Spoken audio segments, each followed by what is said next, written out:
Najib Telma, des actualités uniques, dynamiques et renversantes dans le journal TV. Cyberbike est compatible avec votre console Wii ou PS3. Disponible de suite chez Batimax Indahar pour un prix remisé à 240 000 arias. Offre valable jusqu'à l'épuisement de stock. Batimax, la qualité au meilleur prix.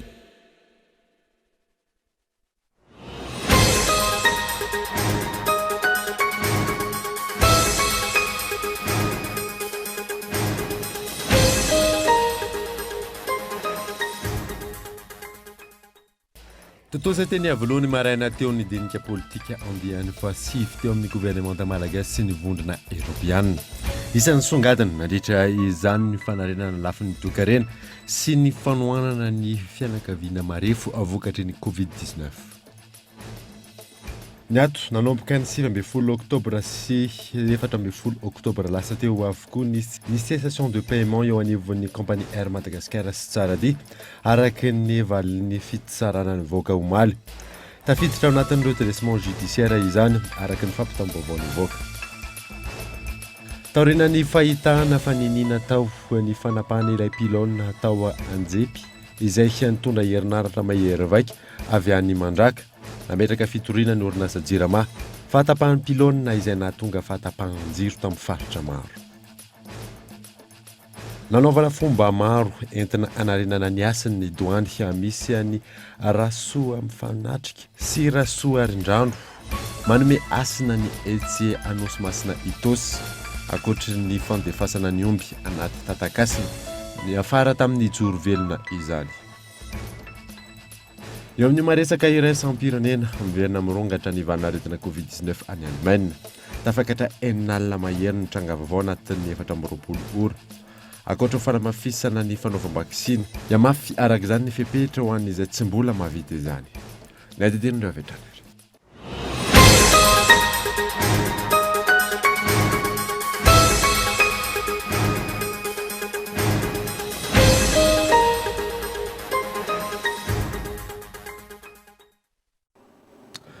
Salandra tompoko lasy tompoko vavy taonao vaovao ato amin'ny Akolo TV kamanazanao ary.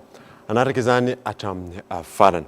Nanombotsika ny vaovao dia totosa teny avolofiny maraina teo ny dinika politika andian'ny fasivy teo amin'ny gouvernemanta malagasy sy ny vondrona eropiana.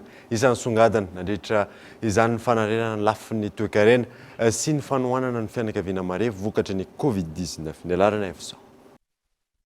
Efa nandritra ny 80 taona mahery ny fiarah-miasa sy fifampitikisana teo amin'ny firenena malagasy sy ny vondrona eropiana. Toy ny firenena rehetra isan'ny voakasika betsaka tamin'ny valanaretina Covid-19 i Madagasikara, indrindra teo amin'ny lafiny ara-toekarena.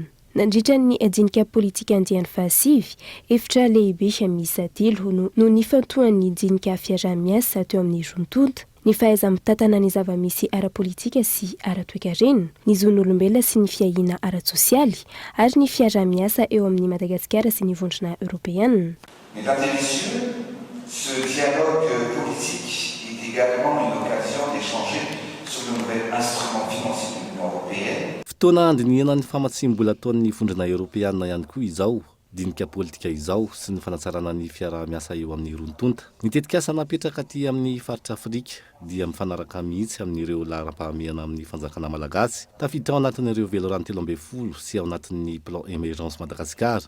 Isan'izany ny fanamafisana ny fandriam-pahalemana eto Madagasikara mba ahafahana miaro ny firenena sy ny morontsiraka ary ireo arenan-kibon'ny tany. Ary ny farany dia ny toera raha any amin'ny faritra Atsimon'Nosy amin'ny fanarenana. Ny mponina ny antoerana no isan'ny mizaka betsaka ny vokatry ny fiovaovan'ny toetrandro. Qui les expose à une situation de précarité et d'insécurité. Ao anatin'ny fiatrehana sy fanarenana ny voka-dratsy nateraky ny valanaretina andian'ny faharoa i Madagasikara ankehitriny. Misy ny fandaharana asa napetraky ny fitondrana anarenana ny toekarena sy ny lafin'ny ara-tsosialy. Taoriny ny valanaretina amin'ny alalan'ny drafitra maika mahasahana ny sehatra maro lafy. Mesdames et messieurs, Madagascar vient de traverser les dures épreuves de la deuxième vague de la Covid-19. Miatrika ny vokatry ny andian'ny faharoa amin'ny valanaretina Covid-19 i Madagasikara amin'izao. Efa misy ny paikady amin'izany napetraka anarenana ny sehatry ny toekarena sy ny sosialy amin'ny alalan'ny drafitra maika mahasahana sehatra maro lafy. Miompana amin'ny fanatsarana sy ny fitantanana sy ny fifehezana ny valanaretina, eo ihany koa ny fanampiana ny sehatra tsy miankina. mikendry hatrany fanatsarana ny fiainan'ny mponina malagasy ny fitondram-panjakana teo amin'ny lafiny ara-toe-karena niteraka fahaverezana asa maro ny valinaretina izay ny ampakabetsaka tamin'ireo sehatra ekonomika indrindra ny sehatry ny fizahantany. Plus particulièrement celui du tourisme.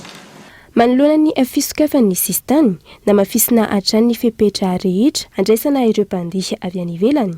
Natao izany isorohana ny fidiran'ny Madagasikara amin'ny andiany fahatelo. Ankehitriny, miisa 4,400 ny malagasy nahavita vaksiny fanefitry ny valanaretina COVID-19 hatramin'izao araka ny tatitra nataony filoha Androany hatrany.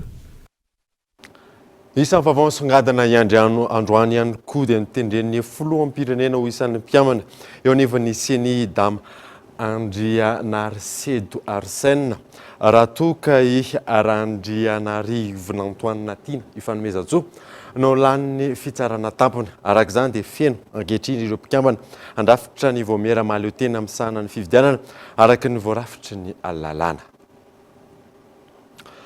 Naniozantsika ny vaovao kosa indray dia niato nanomboka ny 7 oktobra sy 14 oktobra lasa teo avokoa ny cessation de paiement eo anivon'ny compagnie Air Madagascar sy Tsaradia araka ny valin'ny fitsarana nivoaka omaly. Tafiditra ao anatin'ny redressement judiciaire izany raha ny fampitam-baovao nivoaka miantarandriana io. Tapaka araka ny valim-pitsarana navoaka ny tribunal administratif omaly fa niato nanomboka tamin'ny 17 oktobra lasa teo ny fandoavana ny vola rehetra eo anivon'ny compagnie Air Madagascar raha toa ka nanomboka ny 14 oktobra teo ny cessation de paiement ny compagnie pitaterana Tsaradia. Ankoatr'io, nisy ihany koa ny fiantsoana ny anendren'ireo mpiasa izay isolitena azy. Juge commissaire Isana Ndrarakosa Irivo Razafindrakoto araka ny fanendren'ny tribunaly. Araka ny fanapahan-kevitra hatrany, manana 2 volana aorian'ny fanapariahana faharoa ny fampitam-baovao ireo manana trosa amin'reto compagnie ireto aneo ny trosan'izy ireo. Araka ny voalazan'ny filan-kevitry ny ministra raha iverenana, mitetina 20 tapitrisa dolara ny trosa amin'ity orinasa-panjakana ity. Ho an'ny mpahay-toe-karena, maro ny fanontaniana tsy voavaly mikasika ny raharaha Air Madagascar, isan'izany mikasika io trosa io. 80 millions de dollars tsina comme par hasard tovy amin'le 80 millions de dollars tamin'ny andron'ny Air Austral niaraka tamin'ny Air Madi. Dia comme par hasard tovy mihitsy le montant 80 millions de dollars. Oloa tao anatin'izay efa nisy trosa be dehibe koa Air Madi, asinao. Donc tsy possible zany hoe hitovy amin'le taloha fa tokony miakatra ambonimbony kokoa. Dia rehefa anontaniana hoe io trosa 80 millions de dollars resahana ankehitriny io ahoana ny fandraisany io tamin'le 80 millions de dollars izay nanaovana trosa tany ivelany. 40 millions de dollars tany amin'ny Deutsche Bank avec garantie de l'État, ary ny Air Austral tsy naka lavitra izy tao amin'ny knaps izy naka 40 millions de dollars. Le izy tokony hazava tsara angamba io resaka trosany Air Madi io. Misy ifandraisany zany satria atao perte profit ve zany atao perte profit ve zany ny vola knaps. Ary ny trosantsika ny Allemagne eny tsy maintsy aloha na tiatsika na tsy tiatsika. Le banque allemande eny tsy taitra amin'izany satria mazava tsara ny azy ny contrat-ny hoe rehefa défaillant Air Madi dia ny trésor mandoa. Raha ny fantatra nanantontosa fivoriam-be nanomboka ny ariva teo ireo mpiasa sy tompon'andraikitra eo anivony ity orinasa-panjakana ity andrasana ary hotaterina eto amin'ny fampahalalam-baovao ny akon'izany. Nivoatra tamin'ny fivoriany ireo mpiasa sy tompon'andraikitra eo anivon'ity orinasa-panjakana ity fantatra fa tsy voakasiky ny fampiantona ny karaman'ireo mpiasa fa mandray izany ara-dalàna izy ireo. Naniozantsika ny vaovao kosa indray dia taoriana ny fahitana fanenina tao ny fanapahan'ilay pilona atao anjepy izay nitondra herinaratra mahery vaika avy mandraka nametraka fitoriana ny orinasa Jirama tranga izay nahatonga fahatapahan-jiro tao amin'ny faritra maro. Fanadina. Ao anatin'ny commune Anjepy no nahitana pilona tapaka ny maraina teo tokony ho tamin'ny 2 ora raha toa ka efa omaly tamin'ny 7 ora alina ny eo anivon'ny Jirama no nijery izay toerana misy fahasimbana ka nahatonga fahatapahan-jiro tamina faritra maro.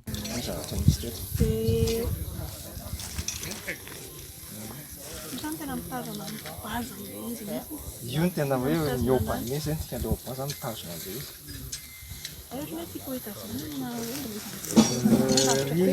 Tazanao ry etsika mahitaka. Tanao zao izy indao sa manao zao eo afara ambanimbany iny. Manao zao le pilone. Zao le zavatra pilone zao. Mètre. 4 mètres.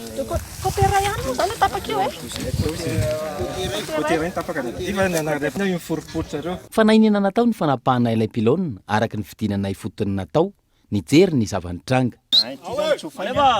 Dia izy io microisé miaraka amin'ny saint. Dia ery amin'ny ilany koa ohatran'izay.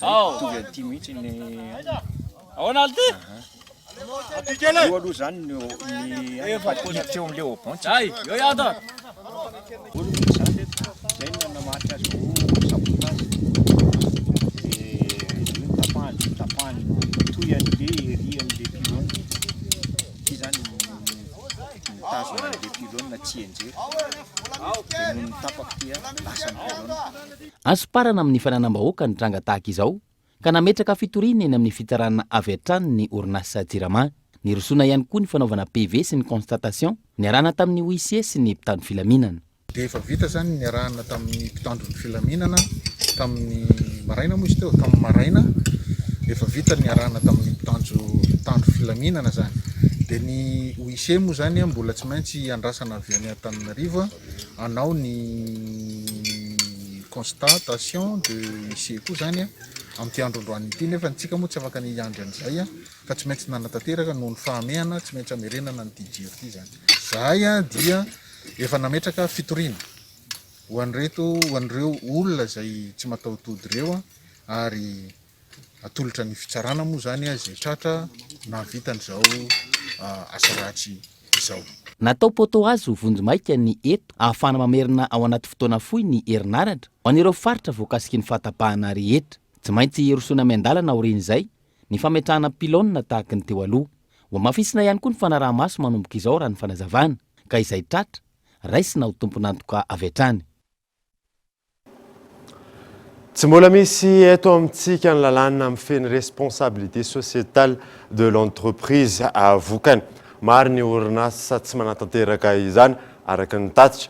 Anatin'ny famolavolana paikady anatsarana izany fanjakana malagasy sy ireo mpiara-miombonantoka miantarandriana.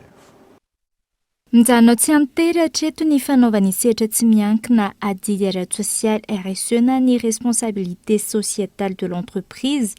Tsy mbola voafaritra mazava ny tany orinasa manatanteraka izany saingy irany zava-misy, maro ny orinasa tsy mahariska anao izany. Raha ny fanadihadiana natao tao anatin'ity atrikasa navohitra tao anatin'ity atrikasa ity dia anisan'ny antony anankiray mahatonga ny hoe mbola tsy fahampiany izay fametrahana ny tamerina andraikitra ara-piarahamonina an'ireo orinasa izay dia voalohany indrindra ny tsy fahalalana ireo orinasa hoe inona tokoa moa zany ilay tamerina andraikitra izay tokony homeno an'izay fiarahamonina izay indrindra ny anton'izao tetika zao ny ahafantarany hoe inona mety karazana tamerina andraikitra tokony ataondry zareo ametrahana an'izay modelina tamerina andraikitra izay fa indrindra hanetanana hitantanana an'izay orinasa izay mandeha makany amin'izay lalana makany amin'ny fampiasana ny tamerina andraikitra izay ho antoko ny fampandrosoana vivainjafy. Miankina amin'ny orinasa tsirairay sy ny asa sahany ny tamerina andraikitra ara-piarahamonina tokony ataony. Misy manoloana io ny paikady apetraka ankehitriny entina hanatsarana sy hanentanana ny orinasa tsirairay anatanteraka izany. Ny tanjona eto Madagasikara aloha dia mandeha amin'ilay hoe fomba fijery approche incitative zany hoe mampirisika ny fanjakana any amin'ny sehatra ataontsika hoe any ivelany any dia efa misy ny approche réglementaire zany hoe mametraka an'ireo rijan-dalàna ny fanjakana amin'ny fananatanterahana an'izany tamerina andraikitra ara-piarahamonina izay. Safidy ataontsika hoe ara-politika ara-ekonomika satria isika firenena vao miarina firenena vao isandratra dia anisany hoe ilaina ihany koa ny mitsinjo ny fahafahan'ireo mamerintsika n'ireo orinasa ireo mba hitondra an'izay fampandrosoana izay. Efa fantatra hoe rehefa ny tsena izay ataony orinasa lasibatra zany no mangataka hoe ataovy tsy maintsy misy dia voatery zany ianao manaja an'le tsena fa eo andan'izany misy ny zavatra ilaina androany dia manentana an'ireo orinasa na tsy ny tsena ary no mangataka fa ny orinasa no mahatsapa-tena hoe manana andraikitra amin'le velarana lovain-jafy zany. Tafiditra anatin'ny paikady ampivelarana ny fanatanterahana ny RSE ny fanatodisana fanadihadiana mikasika ny tany orinasa manantanteraka izany eto amin'ny nosy. Ndingana manaraka kosa ny ametrahana rafitra mazava mikasika ireo sikajiny orinasa tokony hanatanteraka izany. Anjakan'ny kolikoly kosa ny sehatry ny fahasalamana eto Madagasikara raha ny fanadihadiana izay nataon'ny Transparency International Initiative Madagasikara hampiasan'ny fahasalamana ray amin'ny 20 sy mpisitraka ray amin'ny 10 no ny haiko fa efa nandray anjara tamin'izany. Michel Arnard zao. Fitaovana iray andrefesana ny hevitra sy ny fahatsapan'ny olom-pirenena mikasika ny kolikoly amin'ny sehatry ny fahasalamana ny Bekorsan. Ity fitaovam-pandrefesana ity izay nampiasaina tamin'ny mpisitraka fahasalamana miisa 303 sy mpiasan'ny fahasalamana miisa 527 tamin'ny renivohim-paritany eto Madagasikara nanomboka ny volana Aogositra 2022. Ranovaly ny fanadihadiana, fitopolo isan-jaton'ny mpisitraka fahasalamana no resy lahatra fa amin'ny latoroana ny trangana kolikoly. Ny eny anivon'ny hopitaly no tena nahitana izay trangana kolikoly izay raha ny antotanisa. Fa ny olona kokoa hoe any amin'ny hopitaly no misy ny kolikoly zany ao anivon'ny fahasalamana amin'ny resaka service hospitalisation, bloc opératoire, des sessions dia mitovitovy ihany hoe iza le mpiasan'ny fahasalamana tsapan'zareo hoe manao kolikoly dia atotanisa teo ihany hoe ny dokotera, ny rasazy, ny infirmiera dia ny mpandidy. Zany tsy na nampiasaina amin'ity dia ho an'le olona izany hoe le mpiasan'ny fahasalamana tsapan'zareo hoe manao kolikoly zany dia eo amin'ny 2/4 eo le score, izany hoe moyenne zany raha 0 izy tsy tena tsy manao kolikoly mihitsy 4 izy manao kolikoly be dia 2 zany nen'ireo mpiasan'ny fahasalamana ireo. Tamin'ny CSB zany izy dia ny CSB 2,4. Izay ny tenena hoe ny hopitaly zany no tsapan'ny olona kokoa hoe misy an'ilay kolikoly. Dia ao amin'ny hospitalisation ozy izy ateo izany hoe le mijanona le olona hospitalisé zany 2,1/4. Dia ny bloc opératoire 2/4. Dia ny service session izany hoe le fandoavam-bola amin'ny hopitaly 2/4 ihany koa. Olona iray amin'ny efatra no mahatsapa fa matetika no misy kolikoly eny amin'ny toeram-pizaha-pahasalamana sy pitsaboana. Mpiasan'ny fahasalamana ray amin'ny 20 sy mpisitraka ray amin'ny 10 no ny haiko fa nandray anjara tamin'izany. Kolikoly izay miseho amin'ny endrika maro. Favoritisme ozy izy ianao teo misy koa le resa-bola. Ny zavatra tena tsapa raha nanadiady teny tamin'ny misitraka le offre zay dia eo amin'ny resa-bola aloha no tena mitranga indrindra le izy satria raha ohatra zany le olona ka misy soin tokony ataony dia misy extorsion ataon'ny mpisehatra amin'ny fahasalamana ao anatin'le izy. Fa raha tsy manana an'iny ataontsika hoe montant iny le olona dia le olona indray no lasa victime zay, lasa hoe aleo zany mody fa efa tsy ho voatsapa satria le eto manana ny tsisy. Dia izay no mampiodina le kolikoly, le fisehon'le kolikoly mihitsy moa zany. Araka ny voalaza teo hoe na dia ny enarany ny proportion globale an'le izy fa tsapa eny amin'ny olona hoe tsy niova ny satisfaction n'olona zany hoe tsy niova mihitsy le izy fa misy foana ary ny teo aloha ihany no miverina. Hatreto tsy misy toy ny fitorohana ny kolikoly eny anivon'ny hopitaly amin'ny ankapobeny, tranga izay mampihemotra ny olona ary miaritra ny zava-misy. Ny ressentian'ny mpisitraka dia hoe na mitaraina ary zareo ary mbola faible be le isan'olona samy mitaraina ao anatiny le tohany mihitsy tsy misy zany hoe le efficacité an'ilay zavatra. Dia mifandraika tamin'ilay fanadihadiana natao tao anatin'ny kazaka moa zany le izy hoe aleoleon'ny olona kokoa manatona an'ilay kazaka santé hitoroka an'ilay fehana corruption toy izay mankany amin'ny hopitaly satria matahotra zareo hoe raha ny amin'ny hopitaly izy mitora mety tsy ho raisin'ilay dokotera ao intsony zareo rehefa manaraka hoe ity ilay olona nitoroka anay dia tsy ho tsaboina intsony. Misy an'izay tahotra izay eo amin'ilay olona zany dia tsy sahy izy. Dia misy an'izay eritreritra izay koa hoe tsy ho voasazy akory le olona torohan'ireo na dia mitoroka resy dia alohan'ilay olona ihany tsy miteny, izany hoe misy parametra maromaro izany eo anatin'le izy a, dia izay no tenenina hoe mbola mila fanazarana koa ny olona hitoroka zany. Efa misy an'ilay dispositif maromaro hoe ny hitoroka ny Bianco en ligne, fa mety tsy manana internet koa ilay olona, boîte de doléance. Nisy olona tompon'andraikitra hôpitaly izao nilaza hoe tao anatin'ny herintaona doléance 4 no voaregny tao anatin'ilay boaty, dia movy antsika amin'ny saina tsy miangatra mieritreritra hoe olana anankefatra tao anatin'ilay taona nisy. Androany no naseho tamin'ny fomba ofisialy ny valin'ny fanadihadiana ny toto-sain'ny Transparency International Madagasikara mikasika ny kolikoly amin'ny sehatry ny fahasalamana eto Madagasikara. Tontolon'ny fahasalamana izay hatrany dia tokony mailo ny fanjakana malagasy amin'ny fidirany ireo sidina avy any ivelany. Tsikaritra ankehitriny fa maro amin'ireo firenena izay misy sidina mankaty amintsika no mirongatra tanteraka ny valinaretina Covid-19 amin'izao fotoana izao. Henri Florio. Tsaoriny ny fisokafan'ny lanitra Madagasikara amin'ireo sidina avy any ivelany. Nanomboka nahitana trangana Covid-19 teto amintsika, tahaka ny hita tany Morondava, ny tao Vakinakaratra ary ny farany teo. Ny gouvernoura ny faritra Matsatra ambony mihitsy no namboaka taritra manokana teo anivo ny tambazotra ny tserasera Facebook ny tenany, vokatry ny fisiany tranga tany an-toerana. Hatreto, tsy haranesampeo firy ny ministerany fahasalamam-bahoaka izay tompon'andraikitra voalohany amin'izany. Tsy mbola nisy ny tarehimarika avy amin'izy ireo, raha toa ka hita soratra ny fahamarinany ny fisiany tranga any amin'ny faritra. Tokony ho malina hatrany isika amin'ny fisokafana amin'ireo firenendehibe any ivelany, izay ahitana tranga raha ny nambarany mpitsabo nanaovana fanadihadiana. Tokony hamafisiny eo amin'ny fitondram-panjakana faran'izay aingana ny fiarovana ny sistantsika. Manarak'izay eo amin'ny sidina mandeha amin'ny avion, tokony hodinihana mihitsy amin'ny fepetra hoe ireo toerana be dia be olona voan'ny coronavirus, ao Europe zao be dia be, ao Allemagne, ao Grande-Bretagne, ao France, ao Russie.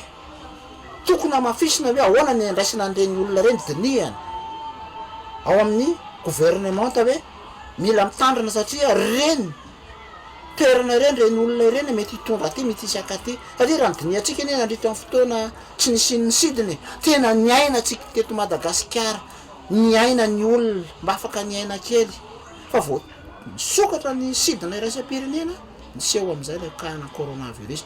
Ankoatra ny fitandremana maro lafy izay tokony hirosona, tokony hanaparitaka ny fanaovam-baksiny any amin'ireo mpitsabo tsy miankina ihany koa ny fitondram-panjakana amin'ny alalan'ny ministera voakasika mba ahafahana mampiakatra ny tahim-panaovam-baksiny ho ambony eto amintsika. Sosikevitra anankiray koa mba ahafahana mampiakatra ny couverture vaccinale zany hoe be dia be ny olona vita vaksiny eto amintsika eto Madagasikara, dia tsara raha aparitaka amin'ny toeram-pitsaboana tsy miankina amin'ny fanjakana ny fanaovana ny vaksiny toy izay atao efa any an-dafy, ny any amin'ny pharmacie zao dia efa manao atao maimaimpona daholo la izy a, fa misy fandrindrana any amin'ireny toeram-pitsaboana rehetra izay ara-dalàna ka vonona ny andray an-tanana dia tokony atao izany satria samy mpiasa amin'ny fahasalamana daholo reo. Dia misy fandrindrana zany avy ao amin'ny ministeran'ny fahasalamana hoe izavy ny dokotera sy ny toeram-pitsaboana mazoto anao, aingana kokoa zany ny fanaovana ny vaksiny io. Ankilany, ho sarotra amin'ny toe-karentsika malagasy raha iroso amin'ny fihiboana indray isika ka samy manana andraikitra hiaro-tena ny isambatan'olona, raha ny nambarany soloavam-bahoaka.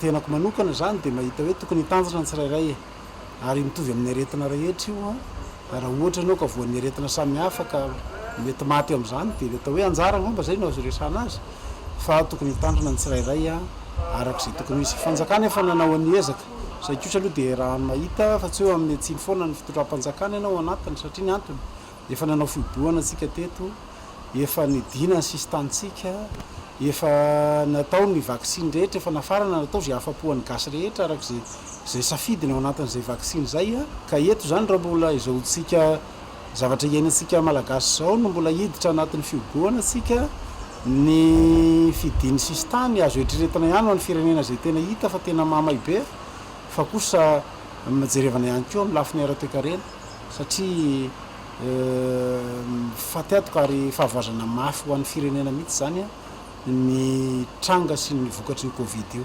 Tokony hamafisina hatrany araka izany ny fitandrona ny fahasalamam-bahoaka, indrindra fa ny fisoroana ny mety ho fiparatahan'ny valanaretana covid-19 indray ka mety hisiany fihiboana izay tsy ho zaka ny vahoaka malagasy. 13 isanjaton'ny zaza latsaky ny 5 taona eto Madagasikara no tratran'ny tsy fanjarian-tsakafo mahery vaika. Ny faritra atsimo amin'izao fotoana izao no tena ahitana izay tranga izay. Tranga izay namafisiny ahitany vokatry ny fiovaovany toetry ny andro. Michel Aranarjo. Iray amin'ireo firenena 40 manana tana tsy fanjarian-tsakafo ambony indrindra i Madagasikara maneran-tany. Larina fahaenina aorian'ny Afghanistan, Yemen, Timor-Leste, Malawi ary Etiopia. 13 isanjaton'ny zazalatsaky ny 5 taona no mampiseho fahatarana amin'ny fitombona, 12 isanjato no tsy ampilanja, 13 isanjato no tratry ny tsy fanjarian-tsakafo mahery vaika, 15 isanjato tratry ny tsy fahampitindra ary 12 isanjato ny zazalatsaky ny 9 taona no tsy ampy vitamina A.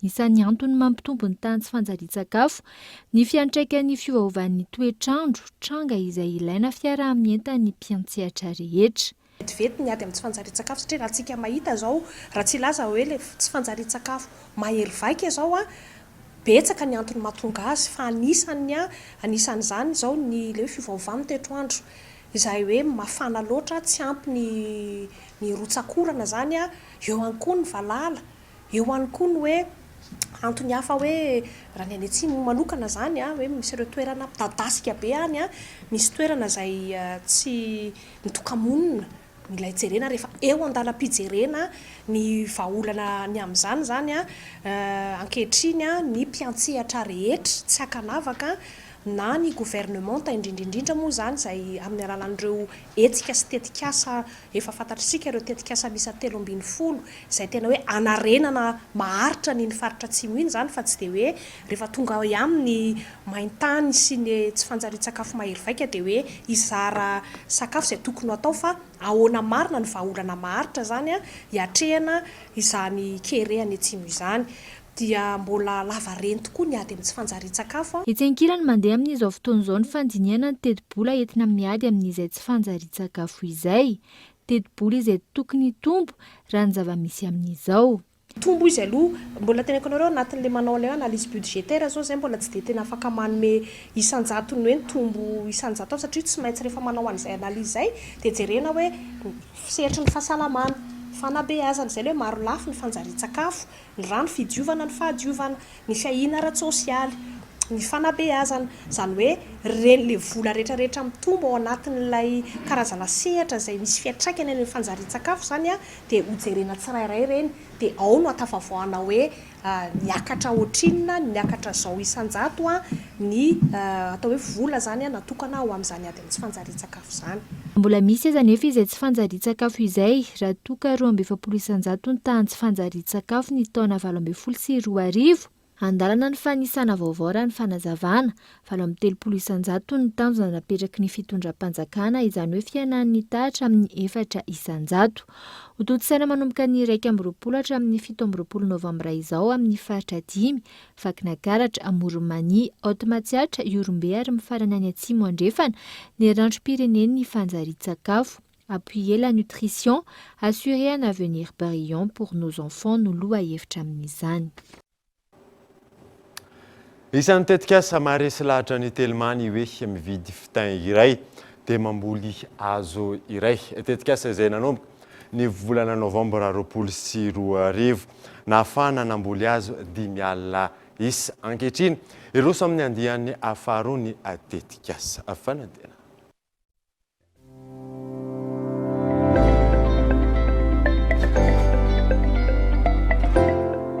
Mividy fitain dia mamboly hazo iray.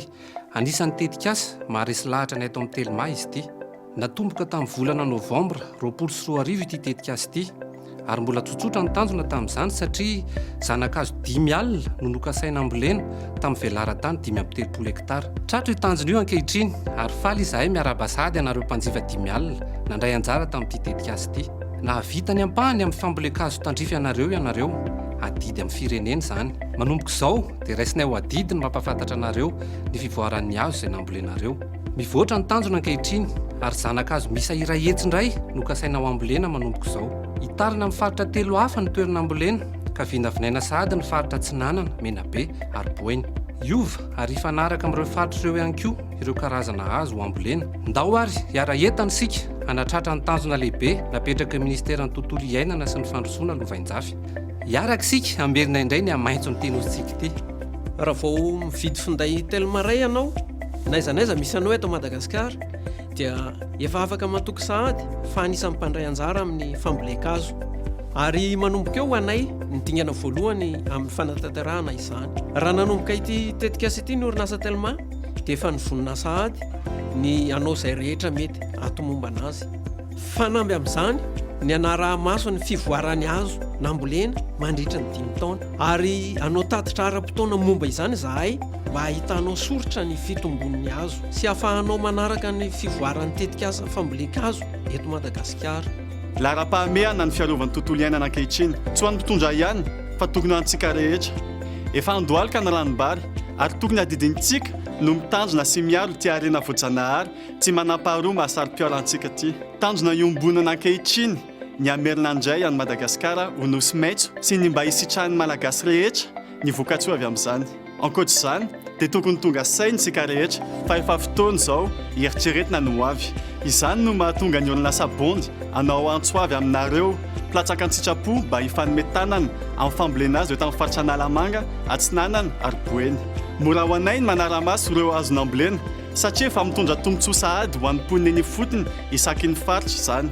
Isaorana manokana etoana ny orinasa Telma tamin'ny firotsahany antsihatra amin'ny fiarovany tontolo iainana sy ny fahatokisany napetraka taminay bondy.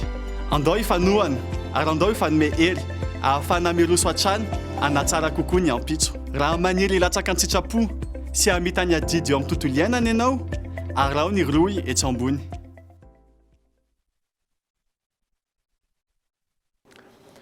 Tahaka mahazatra anaraka dokavatra isika mialohan'ny idirantsika ny tapany faharoana vaovao rehefa avy eo ary.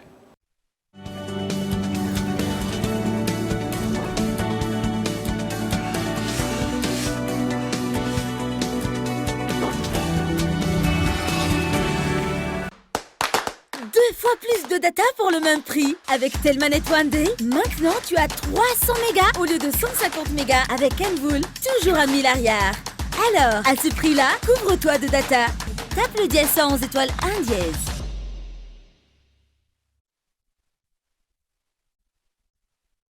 VVV! Andrami Gino IC. Zay zava-pisotro manaleta heta, vita avy amin'ny dité natoraly. Azonao jifaina ny amin'ny faritra mahazatra anao amin'ny vidiny 2,00 monja.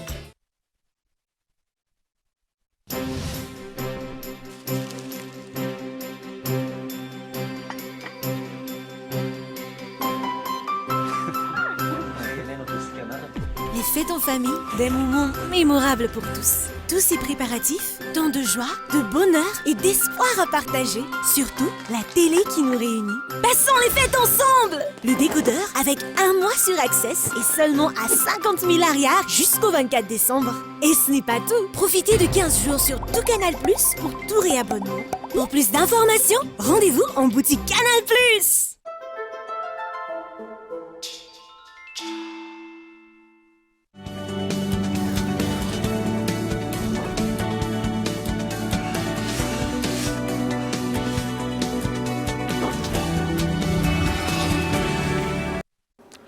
Miditra ny tapany faharoany vaovao isika dia hifantoka mahakasika ny fametrahany fitondram-panjakana malagasy ny Fonds souverain ny adefitra ao anatin'ny fandarana ankitsi-po androany ao aorian'ny fampahalalam-baovao. Vahiny miisa 3 no adefitra ao anatin'izay izay ahitana mpahay-toekarena, firaisamoam-pirenena ary solombavim-boaka dia rorantsika ny ampahany amin'izany.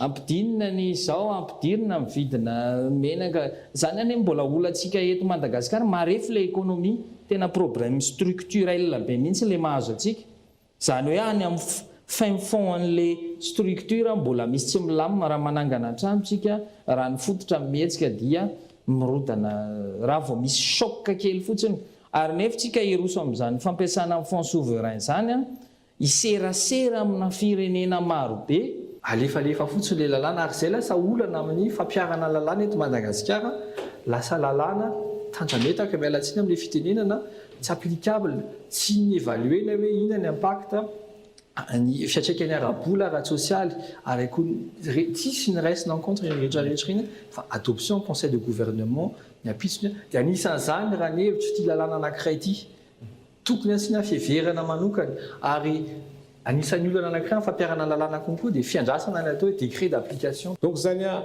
fitiniko amin'ny teny anankiray fotsiny hoe mikorontana ny zavatra rehetra eto amintsika. Mahakasika le fonds souverain ndre mbotosombasomba.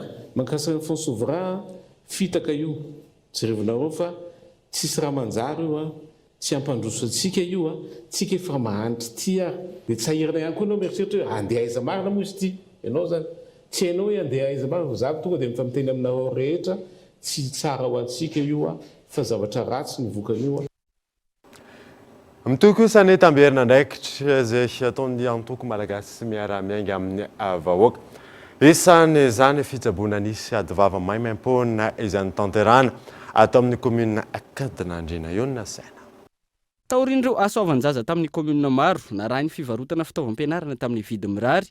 Mitohy amin'ny fitsaboana nify sy ativava indray ny hetsika tanterany antoko malagasy miara-miainga. Tato anatin'ny 2 herinandro nanaovana ny hetsika, olona mahery ny 50 no sitraka izany maimaim-poana tao amin'ny commune Akadinandriana, district Navaradrano. Taky ny fanao isa-taona dia mikarakara ny fitsaboana ny nify sy ny ativava ny antoko malagasy miara-miainga.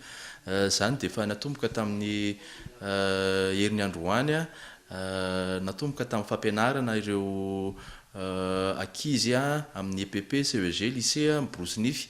Natao ihany koa ny fizarana dentifrice sy borosy nify ho an'ireo akizy ireo sy ho an'ireo olona izay nisitraka ny fitsaboana nify fahobe teto amin'ny CSP2 ny Akadinandriana.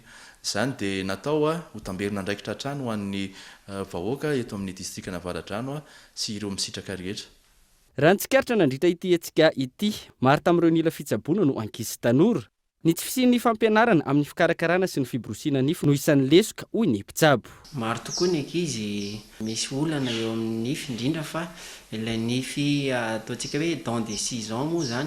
Io zany ny olana hoe tsy ampy angamba ny fampianarana ny ankizy sy ny tanora amin'ny resaka fomba fikojakojana nify sy ny ativava, ilay fiborosiana ny nify zany. Ny velany ny anatiny no mitsako mandritra ny 3 minitra ary maraina, atoandro, hariva. Tokony tsy ho adinoina mihitsy zay dia mampiasa dentifrice misy fluor. Dia ny fomba fiborosiana nify ihany koa mila hatsaraina tsara satria ny ankizy rehefa miborosy nify dia kosikosehany amin'izay azony anazy fotsiny nefa misy teknika tena tsara fiborosiana nify. Dia tokony soloana ny ravina borosy nify rehefa manomboka mivelatra le ravina borosy nify iny dia tokony soloana ny borosy nify. Ny vatana salama no afaka miasa ka hitohy amin'ireo commune sy district maro ny hetsika tahaka izao ny tompona andraikitra entina anampiana ny vahoaka amin'ny fiatrehana ny fiainana andavanandrony.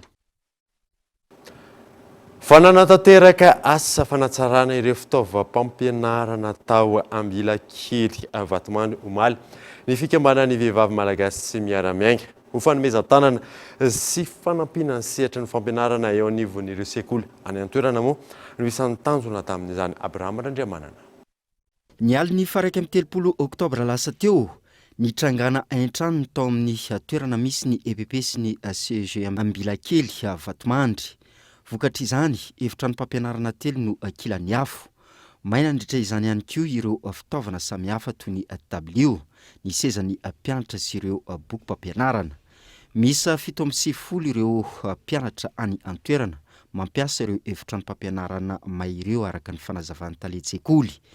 Fepetrano ray sy ny tompona andraikitra ho fanohizana ny fampianarana ho azy ireo, ny fandaminana ny ora eo anivon'ny sekoly ahafahan'ireo mpianatra mifandimby amin'ny fampiasana ireo efitrano mpampianarana am-perinasa. Nanatanteraka hetsika ara-tsosialy teo anivon'ny EPP sy ny CEG tao Ambilakely Vatomandry omaly ny fikambanan'ny vehivavy malagasy miara-miainga na ny VMMM. Nasipanavaozana nandritra ireo fotodrafitrasa-pampianarana tamin'ny alalan'ny fandokoana ireo solaitra be tamin'ireo efitrano mpampianarana misy 17 teo anivon'ny sekoly ireo. Tanjona fanohanana ny tontolo ny fanabeazana sy ny famporisihana ny ankizy hiditra ny an-tsekoly. Ny tontolo ianarany ankizy anatin'ny école zegny zany zava-dehibe aminazy mazoto mianatra ny zaza satria hitany hoe madio tsara voaloko tsara ny tableau ianarany mamparisika anazy andeha an-tsekoly zegny zavatra zegny dia efa isaorana be dehibe anareo solotenany vehivavy MMM tonga eto Vatomandry izy nanao asa fanasoavana. Ankoatr'izay nisy ny baolina natolotry ny vehivavy malagasy miara-miainga ho an'ny sekoly ho tosika amin'ny fanatanterana ny fanatanjahantena sy ho fialam-boly ho an'ireo mpianatra any an-toerana.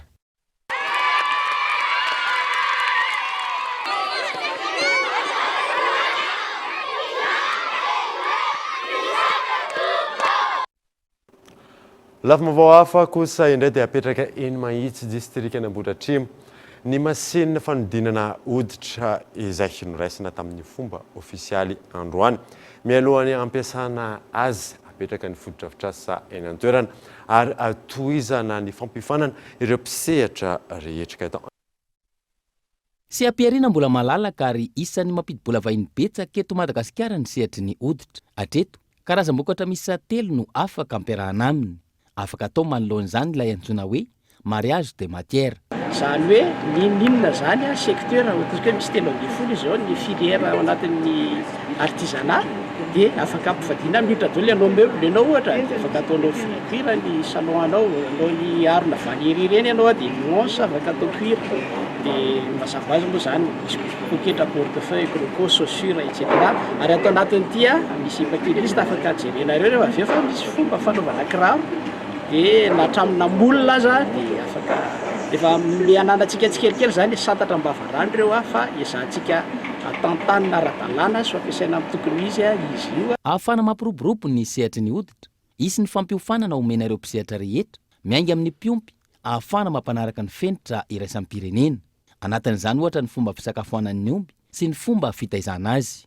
Satria ohatra eto amintsika tsy manaraka ny norme iraisam-pirenena ohatra satria nitsika karavasina ny transport dia misy trasy ny omby iny dia rehefa vita antitana azy ity na raitra raha le masina dia hita foana iny trasy iny. Dia izany mila misy ny atao hoe chaîne de valeur momba cuir hatrany amin'ny fiompiana omby efa jerena manokana izay rehetra izay. Ankoatra ny hoditr'omby, isan'ny manana hodi-boay tsara kalitao ihany koa isika eto Madagasikara, saingy mbola voararany CITES ny misehatra anatin'izany. Androany noraisina tamin'ny fomba ofisialy ny masinina ahafahana manodina ny hoditra andian'ny faharoa raha toka ny fiandohan'ny volana oktobra lasa teo no tonga ny andian'ny voalohany. Matetika somary enjakenjana ny hoditra aty amintsika ny avy amin'ny ondry nefa ny malefadefaka kokoa etsetsetra dia azahoantsika miasa ny hoditra zany ty machine ty sady azahoana koa mandoko azy dia apetraka any akaiky ny Mahitsy moa zany ny eritreretina azy io satria any raha teo moa zany no betsaka omby dia any zany no ahitana le hoditra. Ankoatra ny any Mahitsy, apetraka ihany koa ny masinina fanodinana sy fikarakarana hoditra ao Taolagnaro, aorin'izay ny any Toamasina sy Mahajanga. Lafim-baovao hafa tanteraka kosa indray dia nanaovana fomba maro entina amerenana ny asan'ny douane. Misy any Rasoa Mifanatrika sy Rasoa Arindrano manome asina etsy Anosimasina Itosa akoatra ny fandefasana omby anaty tatakasina ny afara tamin'ny Ajorovelona izany. Yves Richard. Voazimbazimba ny toerana misy ny douane any Rasoa Mifanatrika sy Rasoa Arindrano tao anatin'ny taona maro. Raha voasokajy ho douane be mpanasina ny teto Anosimasina, tsy nahasarika ny mpanantony reny douane reny intsony ny toerany. Isan'ny voaja ny fomba tany ka nampiena ny asiny hoy ny olobe. Nahatonga ny rano tena naloto be zany teto zany nisy fanaovam-koditra teto dia ny rano-tsira nakao, ny hoditra nakao dia nisy nanao fahatrompoko teo. Teo range zordira fotsiny rofina io tsy mbola ohatr' zao ny toerana hitanareo teo fa tena nanadisy ny ezaka fako zany loto rehetrarehetra io tao amin'ny toerany daholo dia nakanay hoe aiza misy pikarama ety dia hoe zay no pikarama eto dia zafika manjafika daholo zao no miasa manadio eo. Nirosona araka izany ny famerenan-kasina ny douane taorian'ny bitsika nataon'ny Rasoa Mifanatrika ity mpandala ny fomba malagasy raha ity. Maro ny fomba natao anatin'izay, natomboka tamin'ny fampisalorana vakana sy lamba ho an'ny miloko mena ny omby ny soriny. Nalefa anaty tatakasina ihany koa ny omby mariky ny fanalavirana ny ratsy isan-tsokajiny, ary nofaranana tamin'ny joro velona.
Antony no andevenana azy velona satria maro loatra ny ota fady zay nisy tamin'ity toerana ity, tapa-brika avany amin'ny fivotoeram-pivoahana tazana tao.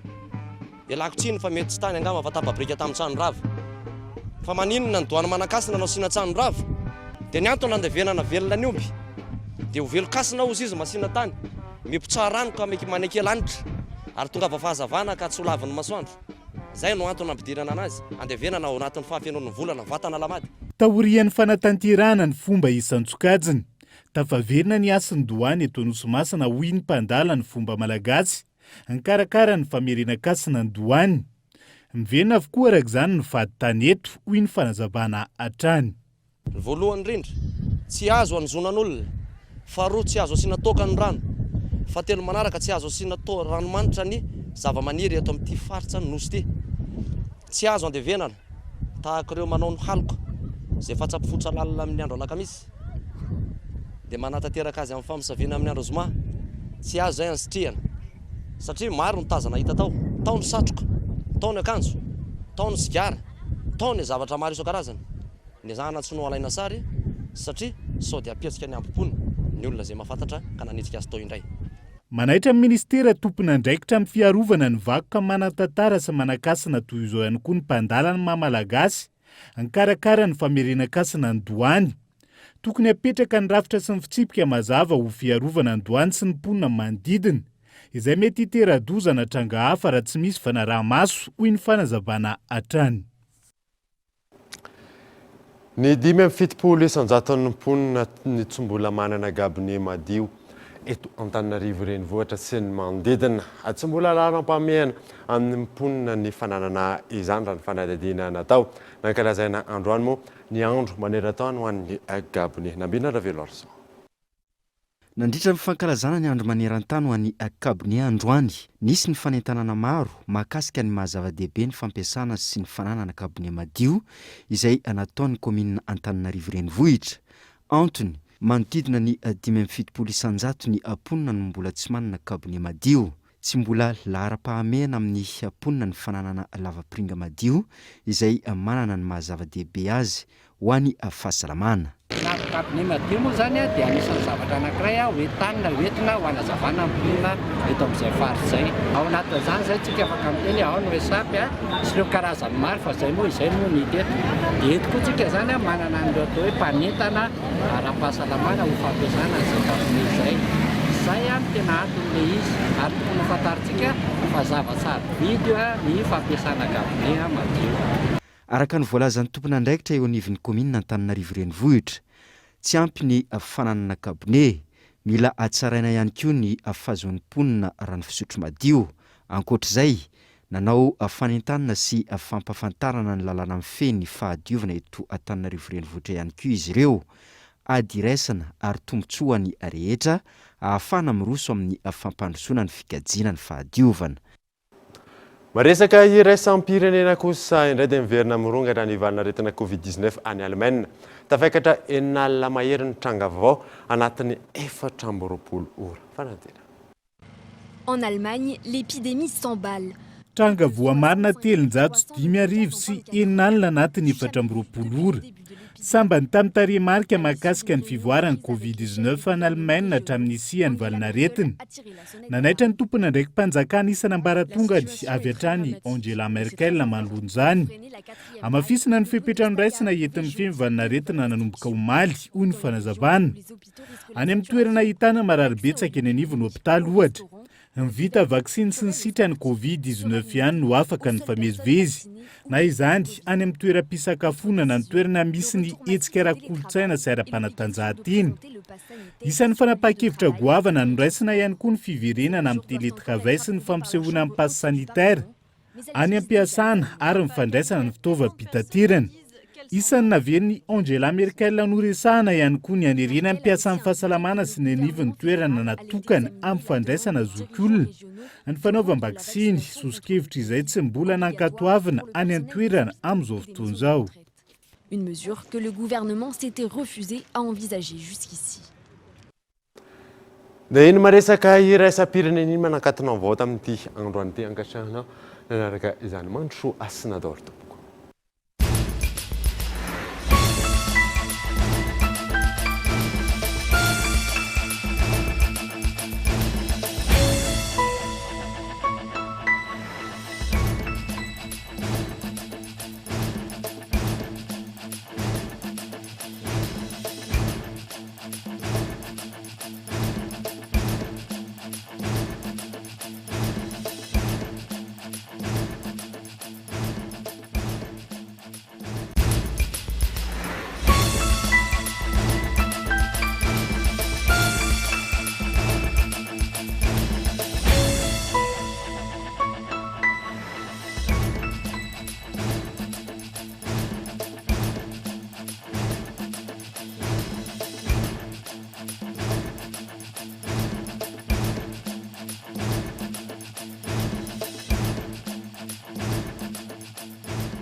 Cyberbike est compatible avec votre console Wii ou PS3. Disponible de suite chez Batimax Inter pour un prix remisé à 240 000 arias. Offre valable jusqu'à l'épuisement de stock. Batimax, la qualité au meilleur prix.